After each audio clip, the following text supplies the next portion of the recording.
Mesdames et messieurs, bonsoir et bienvenue à ce journal. Demain, c'est la journée internationale de la femme. Et aujourd'hui, une femme est à l'honneur dans ce journal. Elle se nomme Louise Marguerite Somé. Elle est politicienne, femme d'affaires et elle est également à l'origine de la construction du musée de la femme de Dano. Son portrait dans quelques instants. Les femmes de l'ONEA, à travers leur association, viennent en aide aux personnes vulnérables. Le 1er mars passé, elles étaient à Waigua où elles ont remis des bons de prise en charge sanitaire aux femmes et aux enfants atteints de Noma. Mesdames et messieurs, ce sont là les titres de votre 19h. Bonsoir. La semaine passée, le ministre de la Fonction publique, du Travail et de la Protection sociale était à Taparko. Seni Ouedraogo et sa délégation sont allés s'imprégner des conditions de travail des employés de cette société minière. Le compte-rendu est signé Bourema Kane et Seydou Zon. Le ministre de la Fonction publique, du Travail et de la Protection sociale échange avec les dirigeants de la société minière de Taparko et les délégués du personnel. Les échanges ont porté particulièrement sur les conditions de travail, de sécurité et de santé des travailleurs. Et le ministre note des motifs de satisfaction. Pour les chiffres qui nous ont été donnés, plus de 600 personnes sont des nationaux. On nous a donné le chiffre d'une trentaine d'expatriés. Donc quand vous faites le rapport, on voit que substantiellement, les nationaux ont une part belle dans l'accès à l'emploi ici. Quand vous prenez une autre donnée qui est relative au transfert de compétences, on voit qu'il y a une politique de transfert de compétences qui est mise en place, qui a permis à certains Burkinabés de gravir un certain nombre de paliers. Au-delà de ces bons signaux, pour le ministre Seni Ouedraogo et sa délégation, des points restent à améliorer. Maintenant, on demande à la mine de faire un peu plus pour que des emplois plus supérieurs comme ceux de chefs et de directeurs soient accessibles aux Burkinabés. Donc c'est un processus qui va se faire. Les informations que nous avons entendues de la mine sont assez rassurantes de ce point de vue. Nous, on va les encourager à poursuivre. Pour constater de visu les conditions de travail, de sécurité et de santé des travailleurs, le ministre de la Fonction publique, du Travail et de la Protection sociale et sa délégation ont visité la fosse en activité, l'usine de traitement du minerai, le garage de maintenance et l'infirmerie de la société minière de Taparko. Avant de quitter le site, Seni Ouedraogo a invité les dirigeants de la mine de Taparko à travailler pour améliorer la qualité du dialogue avec les délégués du personnel. Un reportage de Seydou Zon avec la voix de Lazare Sanou. Parlons à présent de politique et c'est le mouvement des intellectuels pour le développement, en abrégé MIDE, qui tient son premier congrès ordinaire de l'année 2019.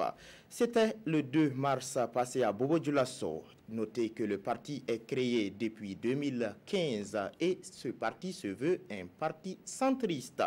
Les détails du congrès sont présentés par Bitibie Naon et Rachid Sawadogo.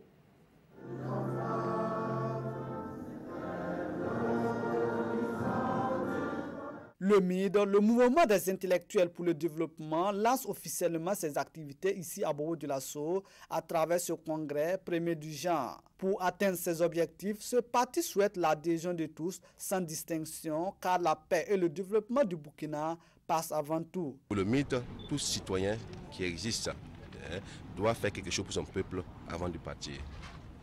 C'est ça qu'on dit qu'on est un citoyen burkinabé. Donc c'est ce message effectivement que nous souhaiterons faire passer. Pour son fonctionnement, le MID met en première ligne la jeunesse. De ce fait, le mouvement opte pour la conscientisation de cette frange de la population burkinabé. Vous savez, après l'insurrection, la jeunesse burkinabé s'est affirmée à travers l'insurrection. Jusque-là, nous ne vivons pas réellement un changement tant souhaité. On se dit aussi que cette jeunesse-là aussi doit changer de mentalité. Parce que cette jeunesse-là a tendance à vouloir critiquer et à ne rien faire. Il faut qu'on finisse, il faut qu'on se départisse de ça. Donc le MID, c'est un parti d'abord qui va susciter une nouvelle mentalité à cette jeunesse. Pour qu'elle prenne ses responsabilités, pour dire que pour aller de l'avant, il faut commencer par toi-même d'abord, avant que les autres suivent. Ce premier congrès est aussi marqué par l'installation du bureau régional du MID. Un bureau d'une dizaine de membres qui sera chargé de faire connaître le parti dans les hauts bassins. Dans la page santé de ce journal, on s'intéresse à la réhabilitation du centre hospitalier universitaire Sanoussouro. L'hôpital a entamé un processus de réhabilitation et c'est la salle de consultation pour enfants ainsi que le bâtiment de consultation externe qui ont été rénovés. Cette rénovation a été possible grâce au concours de l'artiste Malika la Slameuse. Lamine Karantao et Mireille Carole Tougma. Le ruban coupé, la salle réservée aux consultations des enfants dans la section chirurgie du centre hospitalier universitaire Sorosano est ainsi inaugurée.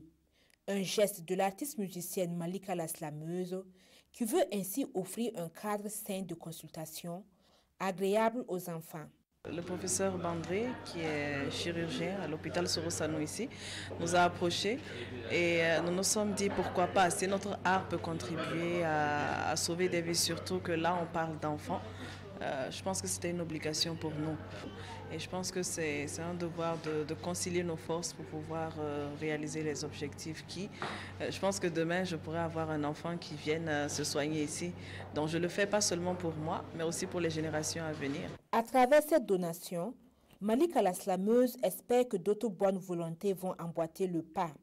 C'est également ce que espèrent les pensionnaires de ce service. Toute personne de bonne volonté qui pourrait venir nous aider est la bienvenue, car nous en avons vraiment besoin. Nous sommes très contentes et par ma voix, toutes les mères lui disent merci. Le coût de réhabilitation de ce bâtiment est estimé à environ 1 million de francs CFA.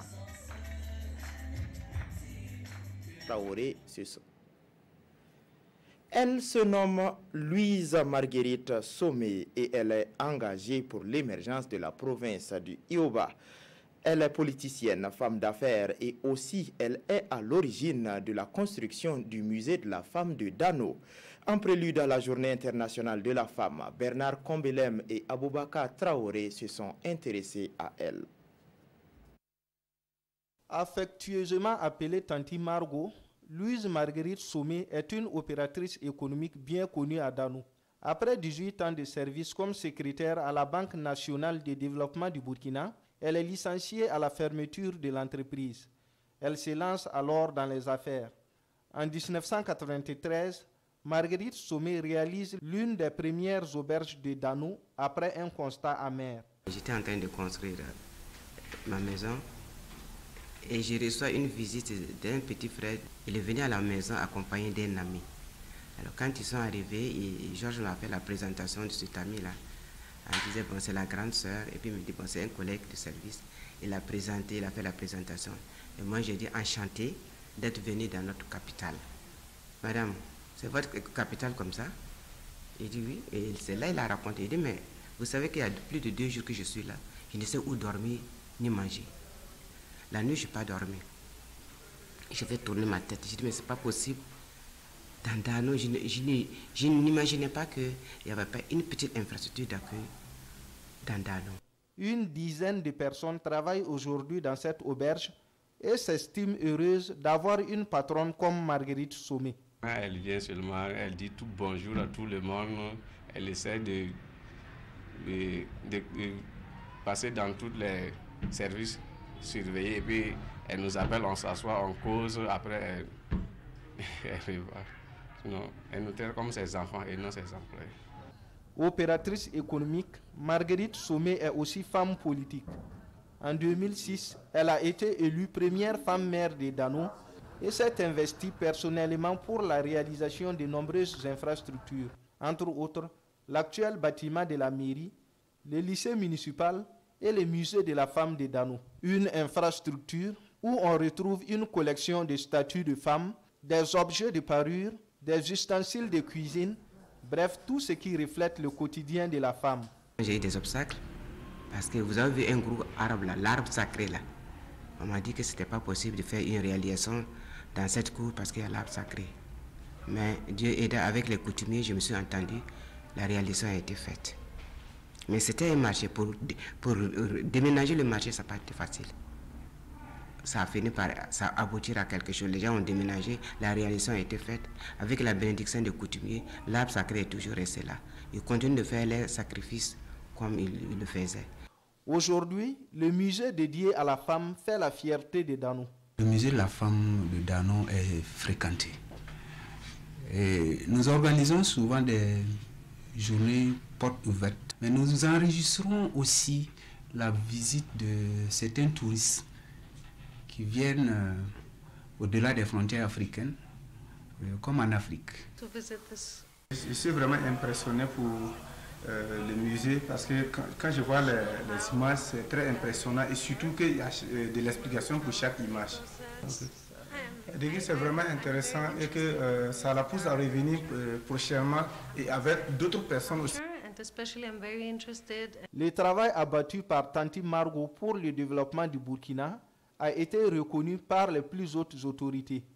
Décorée en 2002, officier de l'Ordre du Mérite Agrafe Économie, Louise Marguerite Sommet a reçu la médaille d'honneur des collectivités locales en 2011 avant d'être fait en 2012 ambassadeur de la paix.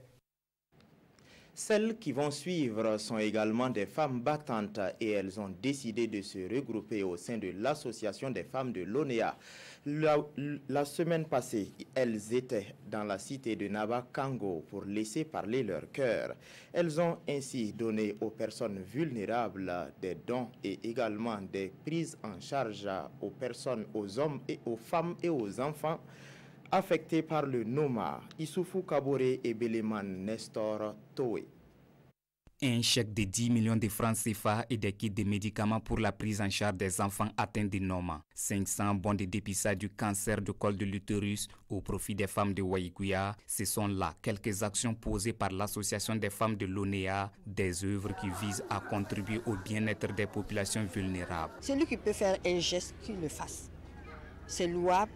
Et c'est pour le bien de tout le monde. Ce sont nos enfants, ce sont nos mères, ce sont nos frères et ce sont nos papas. Donc je pense que ces actes de bienfaisance-là incombe tout le monde. Voilà. Nous avons fait le premier geste. Je pense que ce ne serait pas le dernier aussi. Un geste qui vient soulager un tant soit peu la peine des bénéficiaires. Ça nous touche énormément. Pourquoi? Parce que c'est des nationaux qui nous font ce don-là. Ça veut dire qu'ils ont pris à cœur notre travail. Ça va permettre de traiter ces enfants. Quand ces enfants arrivent, comme je vous l'ai dit, ils viennent de milieux très pauvres. Ça fait du plus pour nous, pour qu'on puisse continuer à les aider. Ça permet aux dames de se faire dépister. S'il se trouve qu'ils sont atteints de mal, peuvent se faire prise en charge à temps. Je remercie ceux qui ont eu l'idée d'organiser cette activité. Cette journée a aussi permis à l'association des femmes de l'ONEA de donner un coup de balai à l'abattoir de Waïgouya et aussi de leur station locale. L'association a vu le jour en 2010 à l'occasion de la Journée internationale de la femme. Comme de coutume, les autorités administratives de la région des Hauts-Bassins procèdent à des montées de couleurs. Et ce 6 mars, c'est l'insectarium de Bobo-Dioulasso qui a abrité la cérémonie. C'était en présence de Moussa Sanon et Karim Ilboudo.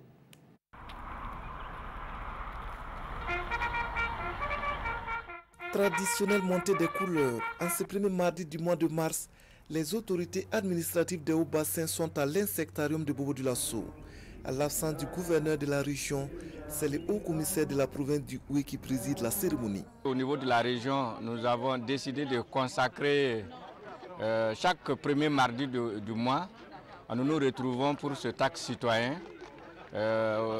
Occasion pour nous de nous retrouver, d'échanger et d'être en tout cas autour d'un symbole que sont les drapeaux. Donc c'est dans ce cadre-là que nous sommes aujourd'hui à l'insectarium pour cette traditionnelle montée des couleurs. Et c'est toujours une joie pour les différents services d'accueillir cet événement, comme c'est le cas ce matin à l'insectarium de Bobo-Dioulasso. Cet acte se fait tous les jours chez nous. Et si vous voulez, vous pouvez de temps en temps passer, vous allez toujours voir les drapeaux à notre niveau. Pour nous, c'est une fierté de pouvoir recevoir toutes les autorités de la région, en tout cas au niveau de notre direction. En tout cas, c'est un grand honneur pour nous. Traditionnelle montée des couleurs, occasion aujourd'hui pour les premières autorités de la région, actualité oblige, de rappeler aux participants les activités entrant dans le cadre de la Semaine de la Femme dans les Hauts-Bassins. Pour ce journal que j'ai eu du plaisir à vous présenter, Peggy Ouedraogo vous retrouve dans moins d'une heure pour d'autres actualités. Bonsoir.